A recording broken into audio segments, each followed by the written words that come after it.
25 March দোলের দিন। এতদিনের অপেক্ষা শেষ করে আমাদের thetoyhouse.in ওয়েবসাইটটা লঞ্চ হতে চলেছে। তার জন্যই সপরিবারে দক্ষিণেশ্বরে মায়ের কাছে পুজো দিতে গেলাম আমাদের টয় হাউসের নামে। বৃহস্পতিবার চলে গিয়েছিলাম মায়ের কাছে পুজো দিতে। মায়ের অপরূপ রূপ দেখে যেন মনটা শান্ত হয়ে যায়। এবারে পুজো দিতে গিয়ে এক অবাক কাণ্ড ঘটেছে আমাদের সাথে। মায়ের জন্য যে 108-এর জবা মালাটা নিয়ে গিয়েছিলাম, পুরোহিত মশাইকে বলেছিলাম মায়ের গলায় পরিয়ে দিতে। পুরোহিত মশাই ছুটতে গিয়েই জবার মালাটা পড়ে যায় মহাদেবের গলায়। অপরূপ দৃশ্য, মনটা যেন জুড়ে যায়।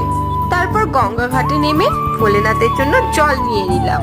জানো তো, শিবজি মাটির ঘটিতে জল নিতে ভীষণ পছন্দ করে। তোমরা সবাই আশীর্বাদ করো টয় হাউস যেন অনেক বড় হয়, তার toyhouse.in যেন সকলের কাছে পৌঁছে যায়।